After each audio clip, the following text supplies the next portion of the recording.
श्री स्वामी समर्थ.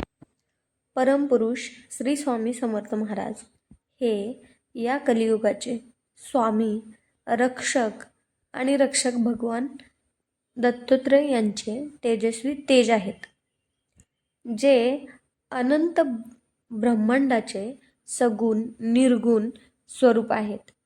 ते सर्वांच्या बाह्य आवरणात मस्तकावर चेतनेच्या रूपात वास करतात.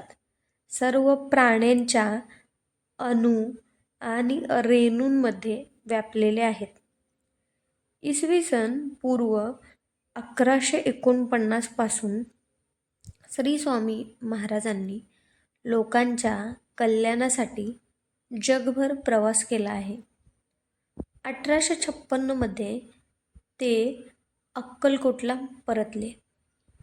त्यांच्या 22 वर्षाच्या वास्तव्यात त्यांनी लौकिक आणि दिव्य आनंदाचे खरे ज्ञान देऊन भ्रष्टांना सुधारले.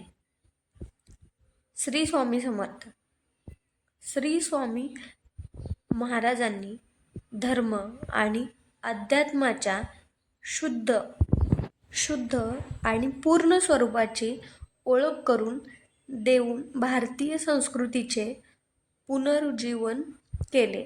श्री स्वामी समर्थ महाराजांनी हे स्पष्ट केले आहे की धार्मिक समता, परोपकार, करुणा, आत्मजागरूकता, श्रद्धा आणि ज्ञानाची भावना मानवी जीवनाला सहजपणे आनंदाकडे नेऊ शकते. श्री वटवृक्ष स्वामी महाराज मंदिर संपादित करा. सोलापूरपासून 40 किलोमीटर अंतरावर महाराष्ट्र आणि कर्नाटकच्या सीमेवर अक्कलकोट हे श्री स्वामी समर्थांचे पवित्र तीर्थक्षेत्र आहे. अक्कलकोटची भूमी स्वामींच्या वास्तव्याने पवित्र झाली आहे.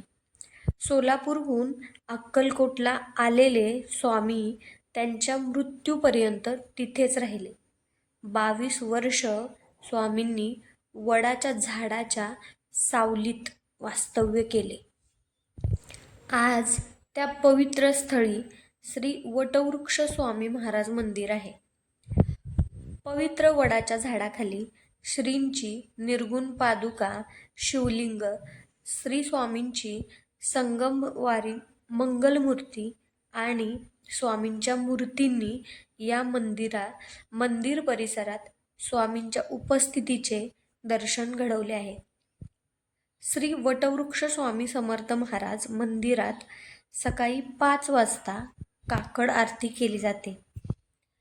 काकड आरतीपासून ते वस्त्र लंकर पूजेपर्यंत मंदिरात पादुका आणि शिवलिंग दिसतात. तथापि नंतर शिवलिंगावर एक मुखवटा लावला जातो. श्री स्वामींच्या शुभ मूर्ती श्री गुरुदेव दत्तात्रय, श्री श्रीपाद वल्लभ, श्री नरसिंह सरस्वती आणि शिवलिंग यांच्या मूर्तीमध्ये विलीन होतात. श्री स्वामींच्या प्रसन्न चेहऱ्याचे मंत्रमुग्ध करणारे दृश्य डोळ्यांना आनंद देते. भक्त सकाळी 7:30 ते 9:30 पर्यंत पूजा, अभिषेक आणि लघुरुद्र करू शकतात. नैवेद्य आरती सकाळी 11:30 वाजता केली जाते. धूपरती आणि शेजारती रात्री 7:45 वाजता केली जाते. मंदिर रात्री 10 वाजता भाविकांसाठी बंद असते. मंदिर चांदीच्या भरतकाम केलेल्या वखराने सजवलेले आहे आणि वखराच्या मागे स्वामींची एक छोटी सोनेरी मूर्ती आहे. दर गुरुवारी पालखी मिरवणूक काढली जाते. चैत्रवद्य षष्ठीपासून चैत्रवद्य चतुर्दशीपर्यंत स्वामी महाराजांची पुण्यतिथी मोठ्या प्रमाणात साजरी केली जाते. दत्त जयंती आणि गुरुद्वारासारखे इतर उत्सव देखील मोठ्या उत्साहात साजरे केले जातात. ज्यात हजारो भाविक उपस्थित असतात. श्री वटवृक्ष स्वामी महाराज मंदिर संकुलात गणेश, मारुती आणि नागदेवतेच्या मूर्ती आहेत. मंदिराच्या समोर स्वामींची एक शांत मूर्ती आहे, जी 12 फूट उंच आणि 10 फूट रुंद आहे आणि 40,000 पंचमुखी रुद्राक्ष मण्यांनी बनवलेली आहे. मंदिराच्या पूर्वेला ज्योतिबा मंडप आहे, जो स्वामींच्या भक्तांसाठी एक मंडप आहे. ज्योतिबा मंडपात वटवृक्षाखाली दिवसभर पवित्र नामजप, स्तोत्रे, प्रार्थना आणि शास्त्र वाचन केले जाते. धन्यवाद. श्री स्वामी समर्थ.